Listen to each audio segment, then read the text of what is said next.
Let's take a deep breath in and out.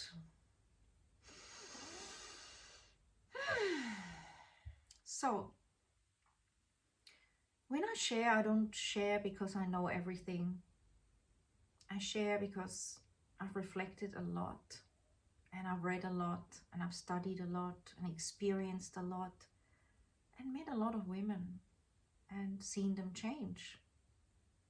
And I want to share about why many women are scared of and yet keep attracting the same partners over and over again. Sometimes there's a small change, sometimes there's a bigger change.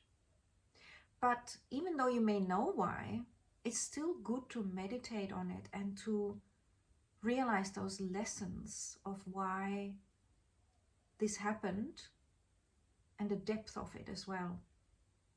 We all know that we basically marry our parents, and that can be their good qualities and their bad qualities. And that's mainly not really that we're marrying our parents, but that we have programming from childhood, and they were our first programmers.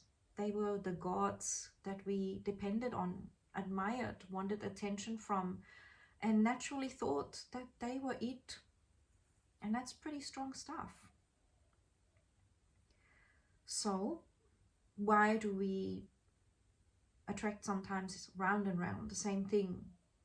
Well, one of the things is because we say we've got a relationship, it didn't work out, we leave the person, we learn some things, we get our confidence back, we spend time on our own, otherwise it's very hard to process. Then we attract something or a situation. It could be a boss, it could be a friendship that's very similar again. It could be just a different version, very subtly.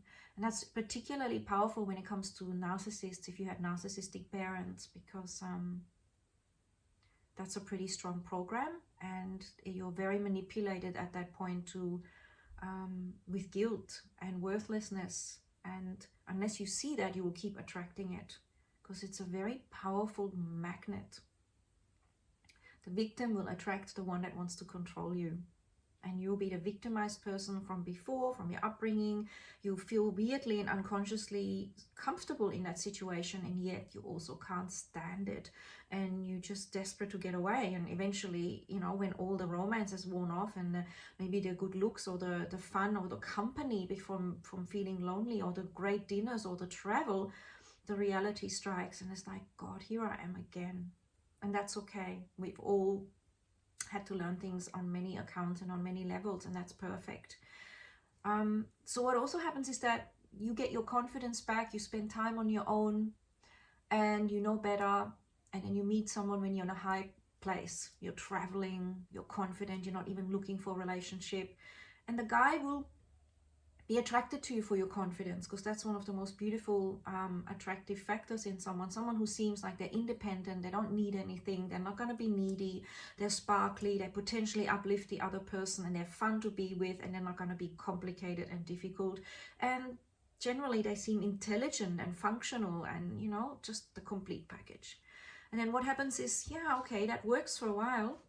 They notice that you're spiffy, funny, perhaps confident, you don't put up with anything. But then you get into that relationship, and perhaps you spend more time together, and old patterns can come back up again. If the change wasn't deep enough, that old pattern will come back, where perhaps you put him first, where you put yourself second, where you cook the fabulous dinner for him, where you make yourself look amazing, where you're trusting him and you're loyal, but is he really? Where you're too scared to challenge him. What are you doing? Why didn't you call me last night? There's one thing which is controlling, and there's another one where you also have the right to ask out of concern, and also out of getting to know someone properly. Just want to know, like, I don't mind if you were at home and you wanted space, but I'm curious, we're all very complicated, and it's nice to be able to speak about anything. And this is true, and accepting what that reality is. And again, someone like that would say, oh, you're jealous, you're controlling, you're possessive, you're insecure. But, it has its place. so does insecurity, meaning it could be controlling, insecure, and fear, but it could also be that you have the confidence to say, hey, I just want to know, why didn't you call me for 2 days? I just would never do that. It's so easy and I'm curious. But this is a long story. I don't want to get into nitty-gritties right now. So what happens then is the truth comes out again, that you are actually not that secure, but that you were just on a high, that things were great because you weren't with anyone who was triggering you, and you started to fall in love with yourself again, and you started to do all the cool things like regular yoga, meditation, and then you get caught up in that cycle where you make him or her the priority, and you slowly lose yourself. They sense it, and then they treat you like that because you're not respecting yourself. You're no longer that confident woman that says, sorry, but today I'm going to yoga, or sorry, but today I'm catching up with my girlfriend, or hey, no, I really need to go to the beach. I love my beach swim. That is what he fell in love with. He fell in love with your independence, your feistiness, your bubbliness, your confidence. And so suddenly they notice, she's not that. That happens a lot. I've had a lot of women that have had that dynamic. And it's because often they didn't quite heal yet from that other problem, which was just feedback from the other thing, which started in childhood. And so there was more to learn, and it gets re-attracted, like I said, either through a boss or through a close friendship or the neighbor or relationship or something. It comes back for you to realize that, hey, I deserve more than that. Hey, I have my boundaries. Hey, I enjoy my own company. Hey, you're not the only one that matters. I matter too. Because if you don't show that, generally people have a nature of really just not caring and exploiting it and getting the most out of it. All the free dinners, the free massages, the free attention, the free listening to on the phone, the free, being with someone so they're not lonely. So this can go in various levels. So the more you spend time on your own after something has happened that has been a difficult relationship, and you write down all the things you could have learned and that you can now learn in retrospect, the more you really integrate that, not just 1 or 2 weeks, months, really feeling it. So you really are not running out there needy, because that time to yourself takes time. You deserve that. You would give it to a relationship. You give your life for it. So why wouldn't you want to give half a year to yourself?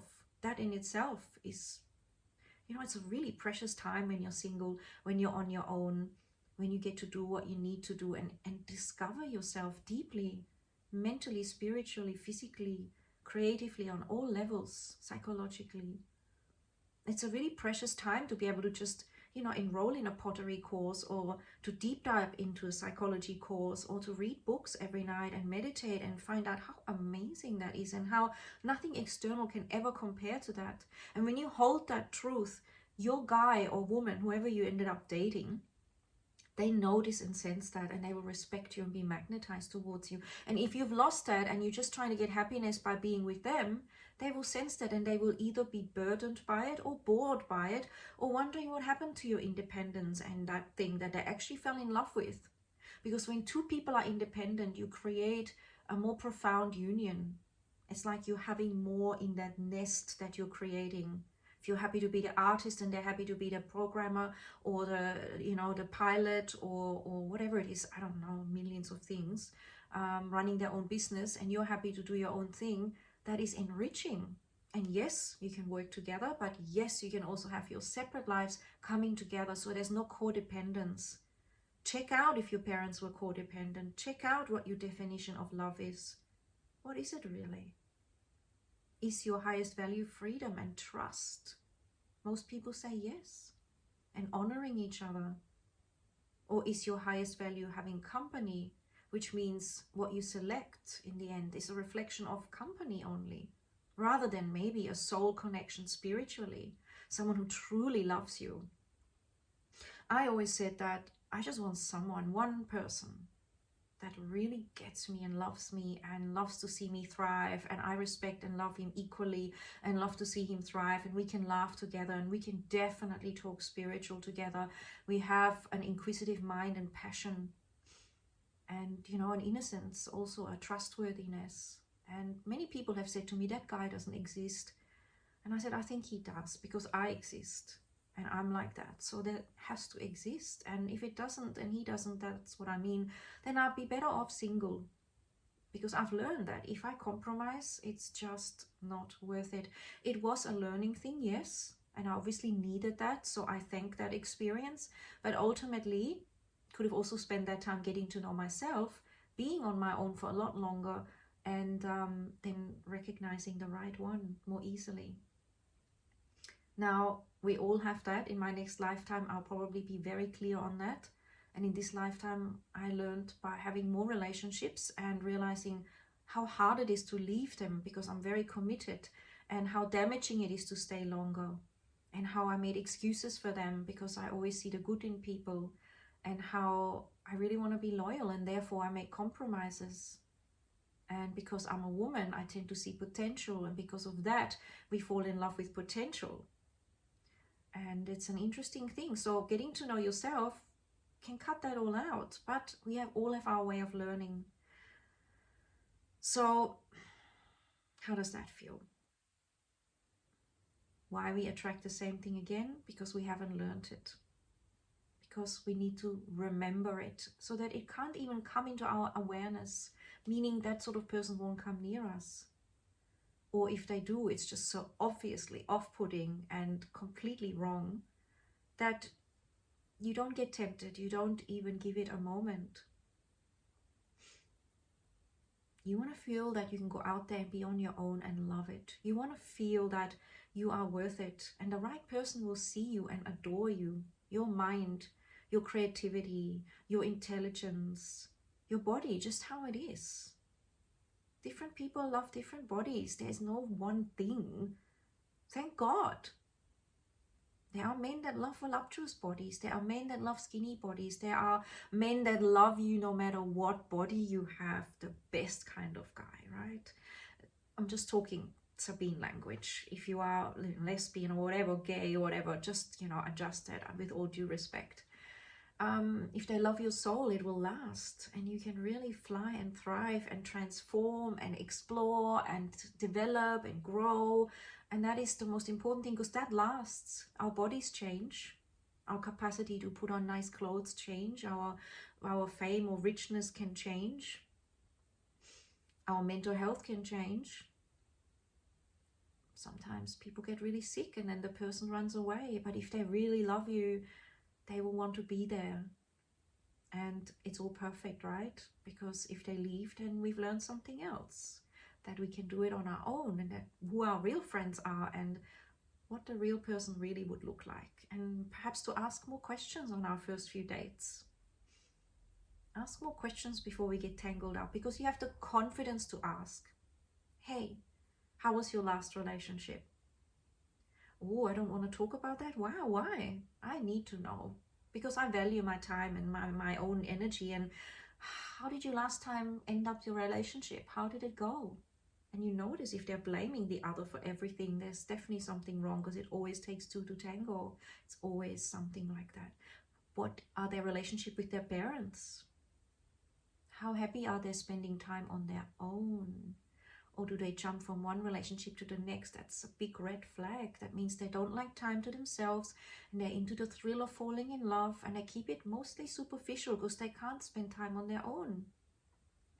Now, I don't want to sound judgmental, but that's the general overall psychology of this kind of thing. That's been established by relationship experts and psychologists, and there's nothing wrong with all of that.